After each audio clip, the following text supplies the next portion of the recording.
Hi, it's Monday the 13th of July 2020. Today I'm starting my journey northwards back to the UK, but today is a very easy ride. I'm just cycling about 25 miles from Sète to Montpellier.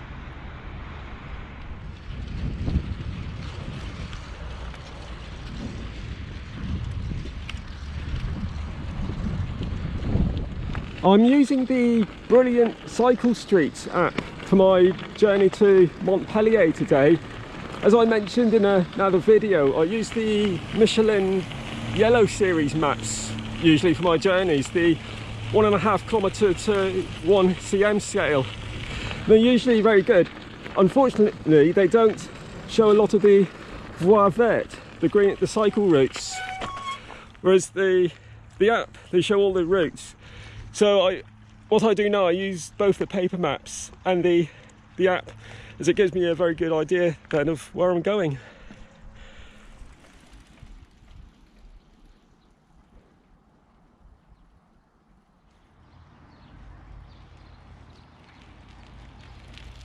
In this region there's a lot of these huge, like big lakes or lagoons, and this cycle path, I'm now sort of cycling in between this big lagoon on the left and the sea is just over there on the right. It's just a very thin, flat strip of land, but it's great for cycling. I'm hoping it's nice and flat all the way to Montpellier, but I think it might get a little bit more hilly as I start going inland. So just over there is Sète and Mont-Saint-Clair. Montpellier is just up here, further up the coast, and I'm going along this really nice cycle path.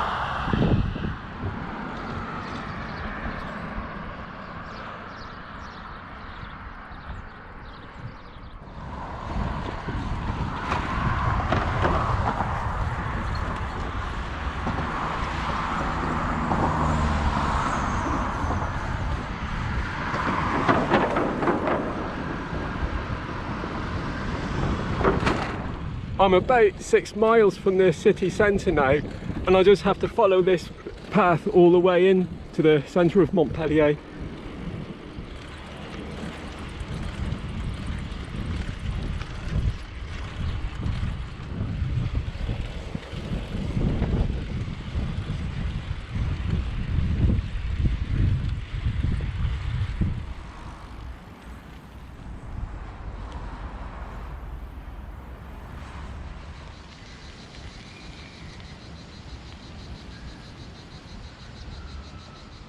Just arrived in the centre of Montpellier.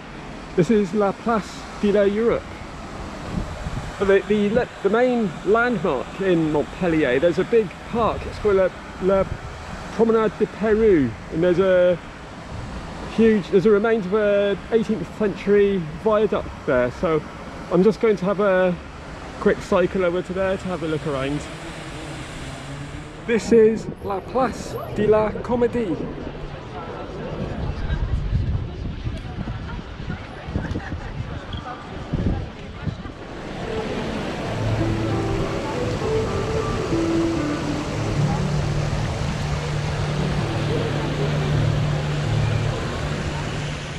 This is Montpellier's Arc de Triomphe, and this is the Promenade de Peru. It's a lovely park in the centre of the city with some really great views. I called it a viaduct. It's actually an old aqueduct which supplied water to the city. There's about 800 metres of it still standing.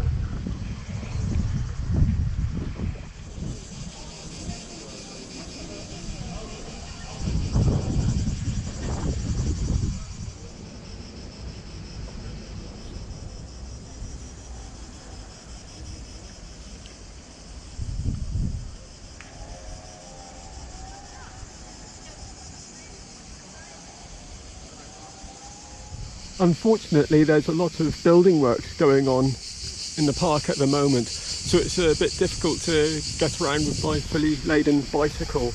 but fortunately I've got 2 days in Montpellier. I've booked 2 nights in an Airbnb, so I'm going to come around here again tomorrow and have a much better look. This is La Tour de la Babotte. It's part of the ramparts from the 13th century, and it was used as an observatory in the 18th century.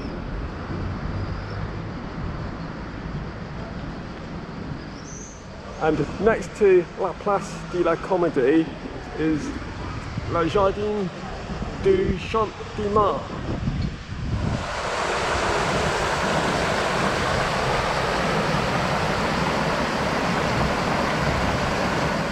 So some more views from La Promenade de Peru.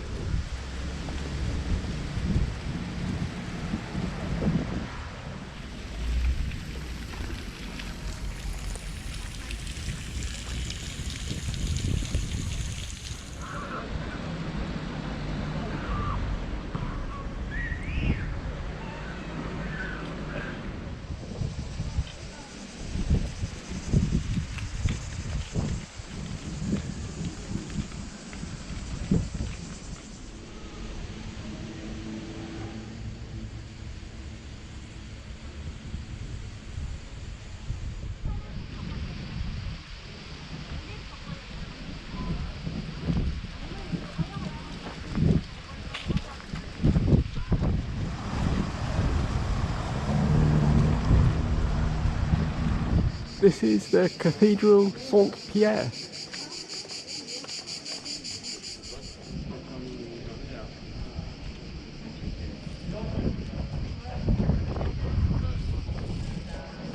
This cathedral dates back to the 14th century.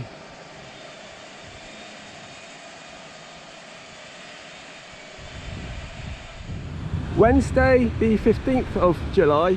Today I'm cycling to the historic town of Aigues-Mortes. I'm cycling into the Camargue region now, so this is going to be a really easy ride. It's just very flat countryside all the way. I'm heading back down to the coast, and then for about 10 miles, and then when I get to a town called La Grade du Roi, then I head inland again, and that will be the last time I see the sea until I get to the English Channel again in a few weeks' time.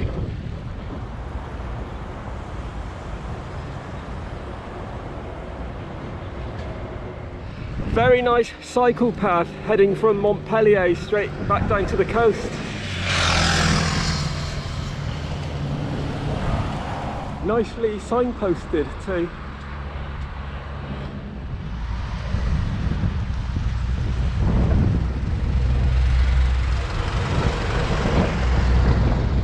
So here I am back at the seaside again. So I'm just going to follow the cycle path a few miles up the coast and then head inland to Aigues-Mortes. It's a little bit more cloudy and breezy today, it's still quite warm. This is where they get the Mistral wind. It's a very strong wind that blows down the Rhone Valley for several days at a time. So I hope I don't have to deal with that when I'm cycling up to Lyon. But today is not too bad, just a little bit breezy, so it's a bit cooler. Just arrived in the Pont du Gard.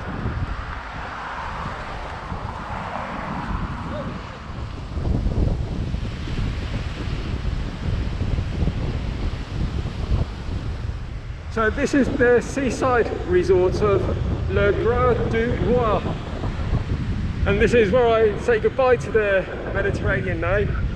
I think I'm following this canal now. It goes inland towards Aigues-Mortes. So the weather's getting a lot nicer now.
The name Aigues Mortes originated from the Latin for dead water, which is aqua morte, or something similar to that, because it's always been a very marshy region.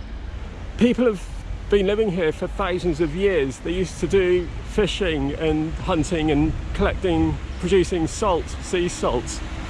Then in the 13th century, King Louis IX of France, he needed a port on the south coast of France for trade and also for military purposes. So he decided that he would have a harbour here, built at Aigues Mortes. So in 1240 they started to build the town and all the fortifications. And the first building they built was the Constance Tower, which I'm just going over to have a look at now. So this is the Constance Tower, which was the main tower of the fortifications. I was watching a video last night and the narrator said that the walls of this tower are about 6 meters thick, so that's a pretty serious building.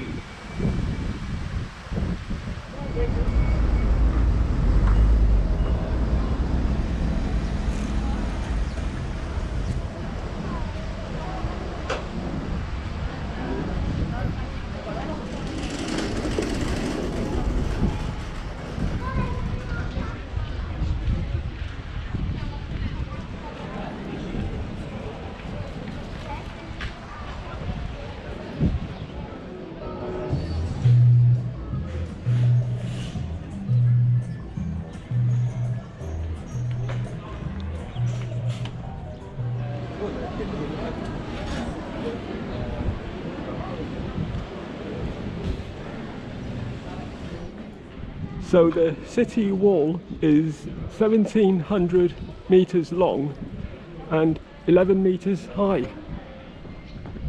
Aigues Mortes was used as a departure base for two of the crusades in the Middle Ages.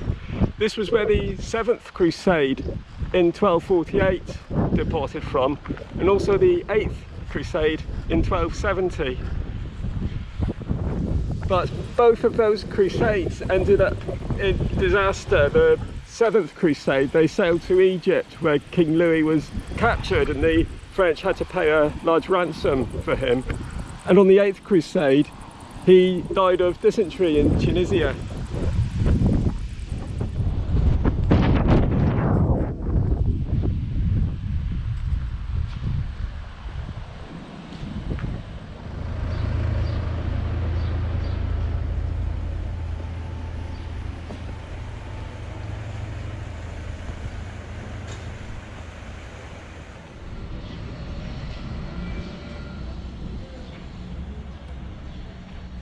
And this is a statue dedicated to King Louis.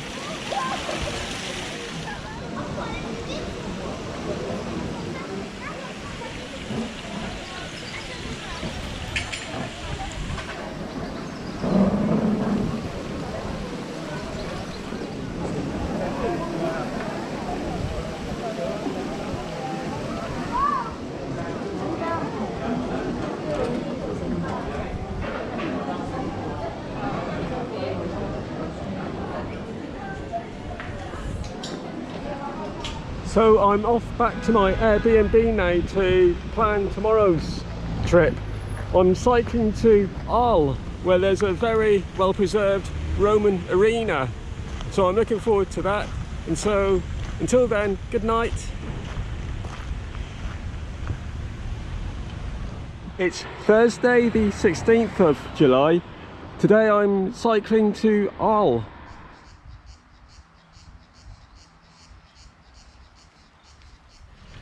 The first part of the cycle ride today, I'm just following canal paths, so won't be needing the map for the first couple of hours.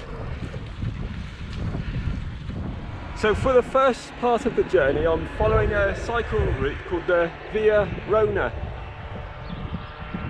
But just before I leave Aigues Mortes, there's just over there in the distance, there's a large medieval building which I want to have a look at.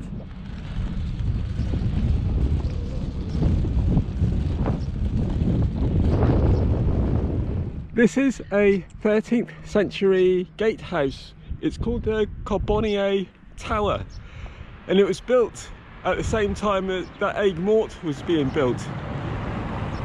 And this was a gatehouse where they used to collect tolls. There was a garrison of soldiers stationed here. It was also a line of defence, because at the time, because this was all marshy land, this would have been a very important road heading southwards towards Aigues Mortes. So originally there would have just been a single road going through the archway of the tower.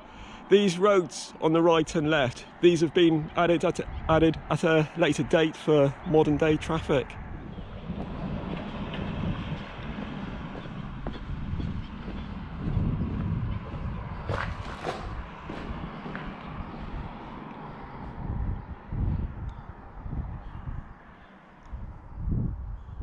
And here's the view from the top.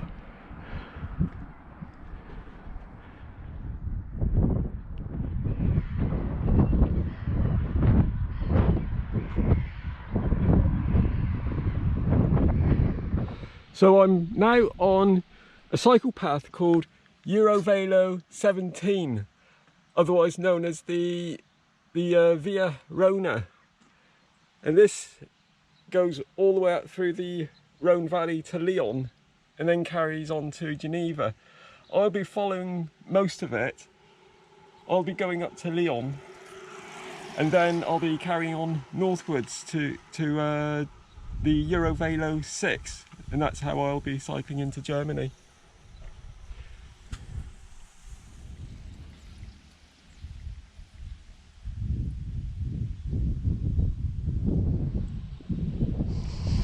Just arriving in the Pont du Gard.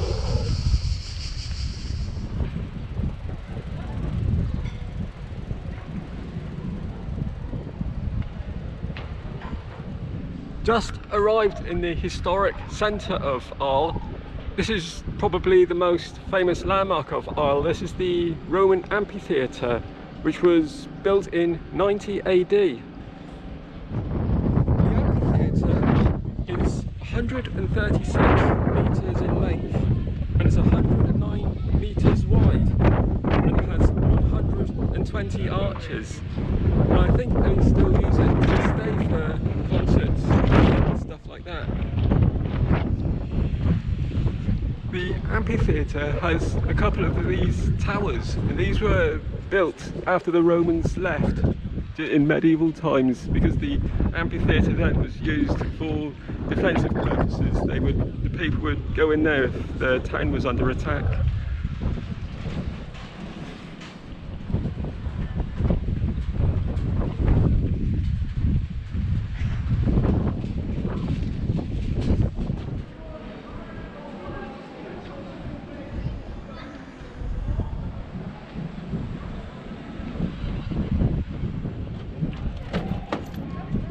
And near to the amphitheatre is the Roman theatre.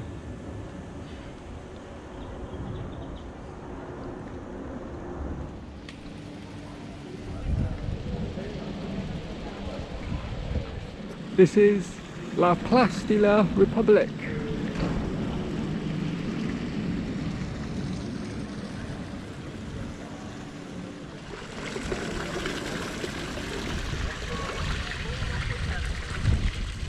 Arles' most famous resident was Vincent van Gogh, and there's a statue in a little park in the town centre that's dedicated to him. So Vincent van Gogh, he came to Arles in 1888, and this was the following year. It was the most productive year of his life. He painted nearly 200 paintings here. He said he liked the light. There's a very strong light here. It was while he was in Arles that Van Gogh started to suffer psychotic attacks, and it was here that he cut off part of his ear, and soon after that he was admitted to an institute for people with psychiatric problems in a town called Saint-Rémy-de-Provence, which I think isn't very far from here.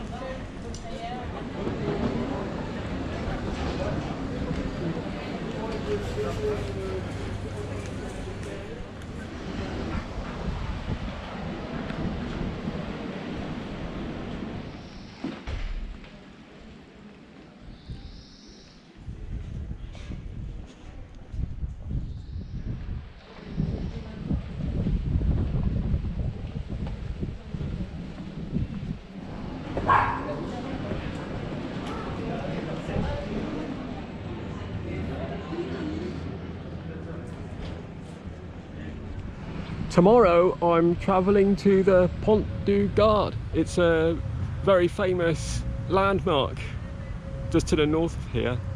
So I'm looking forward to that. So I'm going to go back to my Airbnb now and start planning my route. So good night. Friday the 17th of July. Today I'm cycling northwards to the Pont du Gard. The official cycle route is over on the west bank of the Rhone, but I'm going up on the eastern side. It's a slightly shorter route from where I am. It's going to be a nice sunny day again, but unfortunately the Mistral wind is going to be blowing for today and tomorrow, so it's going to be a little bit breezy. So to my first town, I'm going to a town called Beaucaire, and that's where I'll pick up the official cycle route, and then from there I'll continue up to Pont du Gard.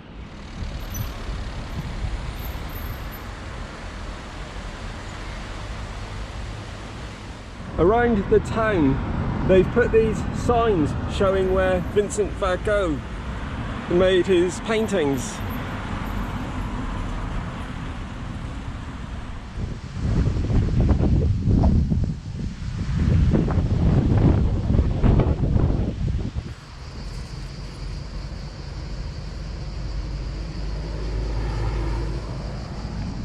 I've just arrived in Tarascon with its very impressive chateau. Tarascon and Beaucaire are very close together. They're on both sides of the Rhone, so Beaucaire is on the west side of the Rhone, and you just cross a bridge and then you're in Tarascon on the east bank of the Rhone.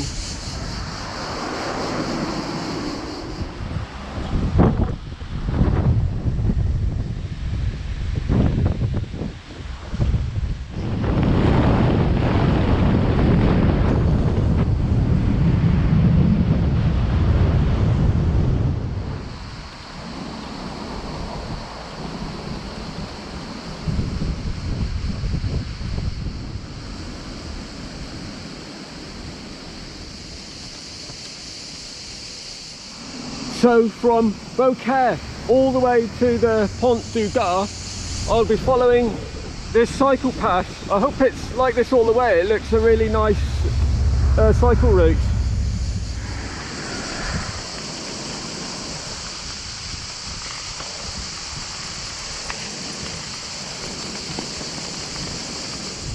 So it looks like this cycle path was definitely an old railway line.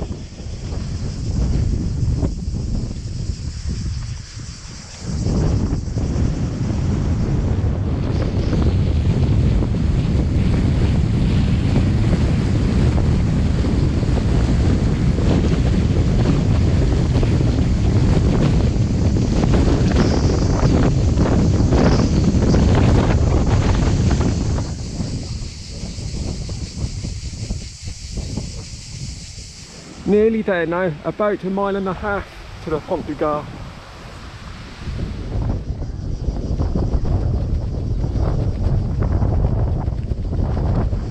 So this is one of the most famous sites in the south of France. This is the Pont du Gard.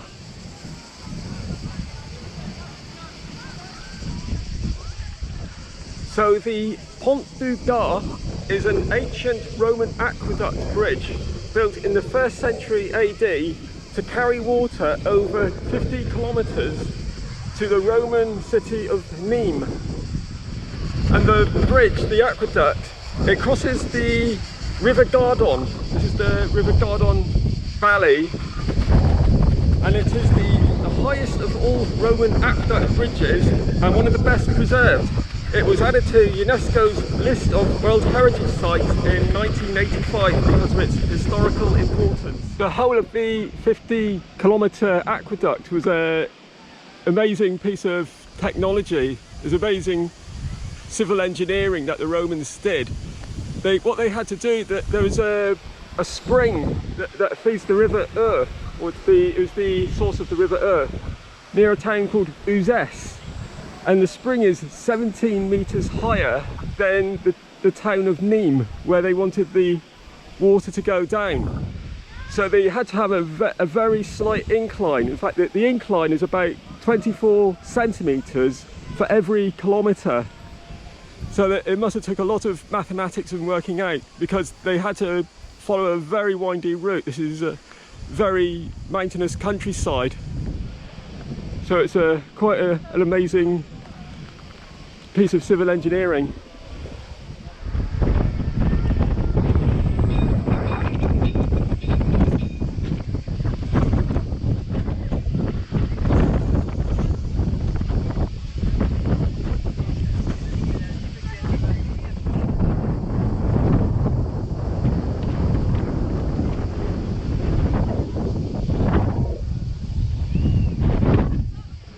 One amazing fact about the aqueduct, they didn't use any mortar at all.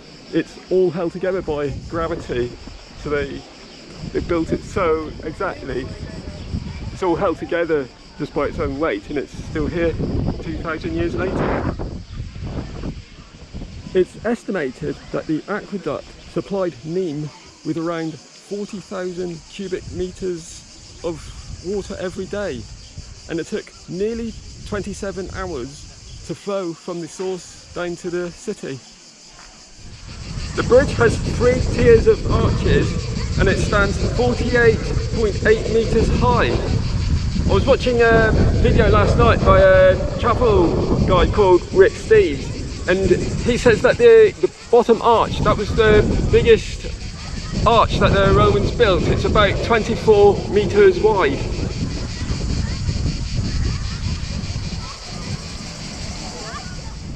And the aqueduct, it supplied every citizen in Nîmes with up to 400 litres of water a day, and the aqueduct was used for nearly 4 centuries.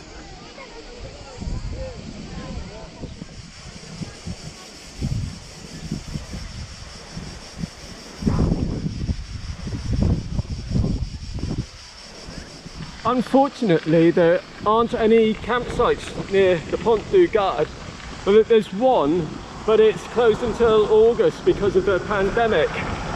But fortunately, near the Pont du Gard, there's a large wooded area, which I think would be great for camping. So I've just popped down to the nearby town, Remoulon, I think it's called, just stocked up with food and water. And now I'm going back up to the woods to look for a nice camping spot.